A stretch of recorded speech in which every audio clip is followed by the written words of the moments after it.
ദൈവം സ്നേഹമാണ്. പ്രപഞ്ചമാസകലം ദിവ്യമായ ഈ സ്നേഹത്തിൻ്റെ പ്രതിഫലനമാണ്. എന്നാൽ മനുഷ്യന്റെ സ്വാർത്ഥത ഈ സ്നേഹപ്രപഞ്ചത്തെ വികൃതമാക്കി. എങ്കിലും തൻ്റെ പ്രിയപുത്രനെ പോലും നൽകുവാൻ തക്ക വിധത്തിൽ ദൈവം ലോകത്തെ അത്രയേറെ സ്നേഹിച്ചു. അങ്ങനെ ഈ ലോകത്തോടുള്ള തൻ്റെ സ്നേഹം ദൈവം പ്രകടമാക്കി. ഈ ലോകത്തെ ദൈവത്തിൻ്റെ രാജ്യമാക്കി തീർക്കുവാൻ തട്ടുകളും തിരിവുകളുമില്ലാത്ത ഒരു സ്നേഹ സമൂഹമായി അതിനെ രൂപാന്തരപ്പെടുത്തുവാൻ യേശു തിന്മയുടെ ശക്തികൾക്കെതിരായി വ്യക്തമായ നിലപാടുകളെടുത്തു. ആദർശങ്ങളെയും മൂല്യങ്ങളെയും മുറുകെ പിടിച്ചുകൊണ്ടുള്ള യേശുവിൻ്റെ നിലപാടുകളുടെ ഈ യാത്ര അവിടുത്തെ നയിച്ചത് എന്ത് വില കൊടുത്തും അവിടുത്തെ വധിക്കുവാൻ നിശ്ചയിച്ചുറച്ച ജെറൂസലത്തിലെ ന്യായാധിപ സംഘത്തിന് മുമ്പിലാണ്.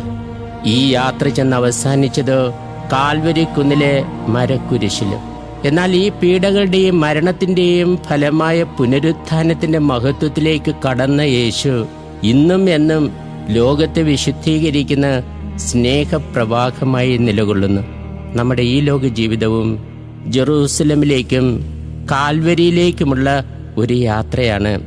ഈ യാത്രയിൽ യേശുവിൻ്റെ മാതൃക തിന്മയ്ക്കെതിരായി ശക്തമായ നിലപാടുകളെടുക്കുവാൻ നമ്മെ നിർബന്ധിതരാക്കും. ഈ നിലപാടുകൾ കുരിശിലേക്കും മരണത്തിലേക്ക് തന്നെ നമ്മെ നയിച്ചെന്നു വരും. കുരിശിൻ്റെ വഴിയിലൂടെയുള്ള യാത്ര ജീവന്റെ പൂർണ്ണതയിലേക്കുള്ള യാത്രയാണെന്ന് നാം ഓർക്കണം. മഹത്വത്തിലേക്കുള്ള ഈ യാത്രയ്ക്ക് ശക്തി പകരുന്ന ഒരു ഭക്താഭ്യാസമാണ് കുരിശിൻ്റെ വഴി. ഈ ഭക്താഭ്യാസം അർത്ഥവത്താകണമെങ്കിൽ, ഫലപ്രദമാകണമെങ്കിൽ വിശുദ്ധ യാക്കോബ് അപ്പോസ്തലൻ നമ്മെ ഓർമ്മിപ്പിക്കുന്നത് പോലെ പാപത്തിൻ്റെ കളങ്കമേൽക്കാതെ നമ്മെ തന്നെ കാത്തു സൂക്ഷിക്കുവാനും അനാഥരുടെയും വിധവകളുടെയും ഞെരുക്കങ്ങളിൽ അവരെ സഹായിക്കാനും നാം നിശ്ചയിച്ചുറയ്ക്കണം.